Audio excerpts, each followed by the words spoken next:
Hi Miles, thanks for the footage. First of all, I want to start with the comparison at P4 based on the previous lesson. This is fantastic. I mean, you're starting to see the benefits of the work you've put in since sort of November when we started the process.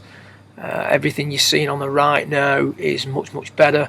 I'd like you to continue with the drill where we pause at the top. So as per the last session, that's really starting to pay dividends in regards to P4, and will also help you get the next move in when we start working on the transition, which I want to do in today's session. I want to look a little bit more at down the line.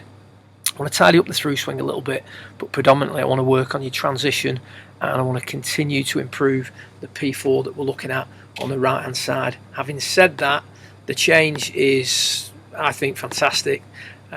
Everything that you do in here is being done slightly less. That's what we're looking for. We're looking for slightly less rotation, slightly less travelling of the left arm, slightly less turn of the hips, slightly less differential between the knees. So we're looking for that sort of that reduction of the core movements, just some control. The overall tempo of the backswing has improved as well. It can still improve a little bit more, but it's much tidier and much more under control than it was. So I'm just going to take this back, the one on the right, back a few frames. Now that would be really nice if we could sort of get it to that position when we're doing it at speed. Then we know we own that move. At the minute, there's just a little bit of run out as you get to the top, nowhere near as much as before. It's more than functional, but I'd like to see that. So just keep working. We've gone from sort of way over here with the left arm to where we are now, and we just want to keep working in that direction so that we can get that P4 just a little bit tidier still. So great change. Keep sticking to the process. Keep that drill where you swing and stop at the top. Needs to be a pivotal part of your practice. It allows you to feel the desired positions. It allows you to keep a check on where the weight is, how much the hips have turned. It takes a lot of the speed out the backswing, which for you was essential. The swing that we were looking at on the left just had way too much speed on the way back to ever control what the arms and the shoulders were doing. So great changes. I just want to spend a little bit of time now looking at down the line and tidying up that transitional move that you make from P4 to P5, maybe P6. Okay, so we've got yourself and Mike down the line. You can see, looking at Mike down the line, accumulator 4, the left arm is a little bit more under control. We talked about taking your swing back a few frames from face on. You can see the effect that has on the look down the line. So if we were just a little bit shorter with P4, it would start to tidy up considerably. You have a little bit more bowing of the left wrist than Mike. That's not a problem, it's just an observation. There's a little bit of that in there, which is why at times your club can look a little bit more laid off and perhaps a little bit more shut at the top. So not an issue, just something that we wanted to point out because there's a different look to it, and we don't want you to start changing something that's not really necessary. So in transition, what does Mike do? Well, if we look at where the shaft was at P3, as we start down, the shaft hits that sort of similar area. It's not exactly the same, there's a slight steepening of the shaft, but Mike's sort of, the golf club is shallowing the back of the left hand, so accumulator 3 doesn't release. Release of accumulator 3 in transition would mean that the back of the left hand rolled this way, which would also pull the shaft and the club head out in front of the player. If accumulator 3 was to load more, as per, shall we say, Sergio Garcia, I'm going to get some footage up of Sergio shortly, then you would see a dramatic change in the condition of the back of the left hand, and you'd start to see the club dropping under much more. You know, some players demonstrate that move isn't the most efficient move in the world. I don't personally think so, but it's something that you can introduce. You may have to feel that way, or you will have to feel that way to get the swing where I want it. But if we watch Mike swing, it's a balance move, accumulator 3, doesn't really load, doesn't really release, it maintains its condition, and the shaft hits Mike midway through the right bicep at P5. Accumulator 3, again, back of the left hand is maintaining its condition, isn't really loading, which would be red, the red arrows, or releasing, which is the yellow arrows, right the way down, and that in turn gets the shaft on the right forearm, clubbing behind the hands, and now he's in a great position to attack the ball from the inside. What we see with yourself is accumulator 3 releases too soon. So you're demonstrating more of what we see with the yellow arrows. The club gets pulled forward. It then gets pulled onto the left forearm, and the club gets out in front of the hands. That in turn is going to result in a swing that's shifted to the left. You can see with the divot, the swing direction is very much to the left. It's something that you've touched on in your emails and your tweets. So yes, the swing is directed a little bit too much to the left. Is it to do with the amount of rotation you've got? Not necessarily. If we look at the right shoulder, it could be. But in your case, if we look at the right shoulder, it's well back. Your right shoulder is actually much further back than Mike's. So you could argue that Mike's body has rotated more than yours at that point. The torso, the thoracic, has certainly rotated more. So his chest is more open than yours is. And yet your club is still much more out in front of you than Mike's. So if we look at the condition of the left arm, or the condition of the back of the left hand, at P3, at P5, we see that Mike's is a lot flatter, almost sort of pointing upwards. Whereas with yourself,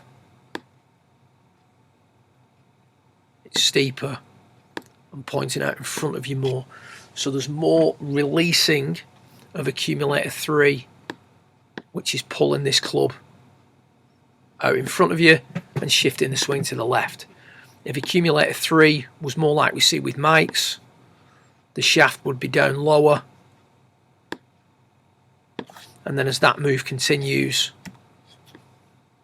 this would be in more, this would be in more, and the left wrist would look different. So it's the releasing of accumulator 3 back of the left hand from the top of the backswing that is the issue. So the feeling that we're going to use is what we talked about before with Sergio. So I'm just going to get Sergio up here for you and let you see what I mean. Sergio's got an unusual loading pattern. He doesn't really do a great deal to the top of the backswing, and then as he transitions, if you consider the back of the left hand loads. So the back of the left hand is on this angle at P4. Then as he transitions, he adds load to that.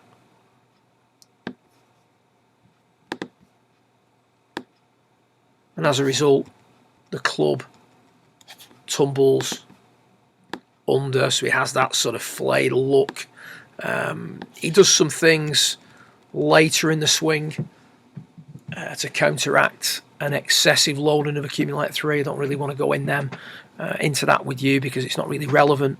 But really what we need is more of that Sergio move during your transition. If you want to see another player demonstrating this move, I did a lesson for a really good player called Mark Ramsdale. It was his last lesson, and we talked about introducing this move in transition. There's some great footage of him doing the drill that I'd like you to do. So the drill is to swing to P4 and stop, which is what we've been doing before, and then really add some Sergio P4 to P5. So you got to feel that move more. P4 to P5. It's easy for me to show you on here. It can be quite difficult for you to maybe get a feel for that. It'd be much easier if I had you on the mat, obviously. But that's not going to happen anytime soon because of the distance between us. So for now, you're just going to have to try and work with the images that we've got. There's a definite change of direction. Accumulator 3 loads more rather than tumbles forward in transition. So from P4 to P5, your left hand tumbles this way and releases. Sergio's tumbles this way and loads more, which is why when both players are at, shall we say, P5.2, Sergio's shaft is sitting much flatter, more on the mid bicep rather than through the right shoulder. So that's how we tidy up that transition. Still swinging to the top, holding it, add some Sergio from P4 to P5 and then swing on through. Like I said, there's some nice demonstrations of Mark doing the drill on his recap. If you've got any questions regarding that, just send me an email. In regards to the swing from face on, what I want to do is just tidy it up, just stabilise the upper centre a little bit. I'm just going to quickly go to your face on footage and give you an exercise that I want you to do on a daily basis. Whenever you practice, do a little bit of this. Won't do any harm, and it'll certainly help tidy the overall look of the swing up. Okay, so from P4 to the completion, what do we see from face on? Obviously, we've talked a little bit about what we want. We'll talk at length at what I want you to do in transition. From face on, it's really a tidying up process. You will start to see this change appearance as you improve your transition work down the line. But really, the main things that I see here are, I see a lower centre that's moving forward. I see an upper centre that is moving too far forward, particularly through the hip. So we're not too bad at that point. I can live with that. Anybody who rolls accumulator 3, clears the hips pretty quick through the hit, will tend to roll onto that left heel. You can see how the left foot sort of rolls over. Again, that's just something that you can try and pay attention to. If the left foot was down more, so there wasn't as much pressure into that lead heel, and it didn't go in as quick. So let's say if your left foot was planted on the floor upon completion, there would be less spinning of the hips. There would be less hyperextending the left knee. So there'd be a little bit more flex in that left knee, if you will. It wouldn't be flex, but there'd certainly be less hyperextension going on. And the other thing we see is that head drifting forward and the upper centre drifting forward a dramatic amount. So from face on, things to consider would be cane in the ground, 2 or 3 inches to the side of the head. When you're hitting shots, never let your head go past that cane. So we're just trying to tidy up that move. That will give you more of a tucked look. It would also reduce the amount that left foot spins, calm the knee action down, etc, etc. When you're hitting shots and upon completion, try and feel like the spikes on the left foot or would not be visible to anybody filming you. Apologies for the buzzing, that's someone trying to get in the golf club. So just food for thought. I'm more concerned about what we see from down the line. As you improve what we see from down the line, you add a little bit of Sergio, if you will, you will start to see that tidy up anyway. So, you know, keep working on that. I've just realised I'm just going through the footage here, and I've got a little bit of footage of Mark doing the drill that we talked about last time on his visit. So trying to add some Sergio. I think this is it. Mark swings to the top. That's him shortening P4.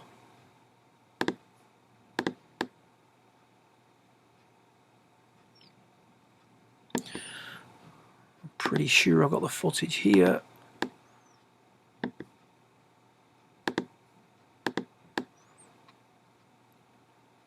There you go. So as he gets to the top, he's trying to add that feeling of Sergio. Now, Mark historically, I don't think he'd mind me showing you this, we're trying to shorten P4 at this point. Mark historically would get the shaft tumbling forward, you get the right shoulder coming forward, you get the left arm coming forward. So all we're trying to do here is the opposite. The feeling is that the shaft, the back of the left hand, the left arm all work under more in transition. Ignore the cane. I can elaborate on that a little bit more if we need to, and I would actually do a video for you personally on that if I feel the need to introduce that. But for now, that's the sort of moves. So it's just adding some Sergio in transition and getting the shaft to shallow. Good luck with it. If you've got any questions, feel free to send me an email or tweet. Keep up the good work. Progressing fantastically well. Super impressed with the changes you've made at P4, and you were getting quite a few plaudits on the authorised instructors forum on Facebook a few weeks ago when I posted the comparisons. Some of the guys couldn't believe the progress you were making. So you're obviously doing well. Keep it up. Keep sticking to the process. Don't ignore the drills that you've already been doing. Keep applying the changes with those, and look forward to watching this one progress further before the start of the season. Well done.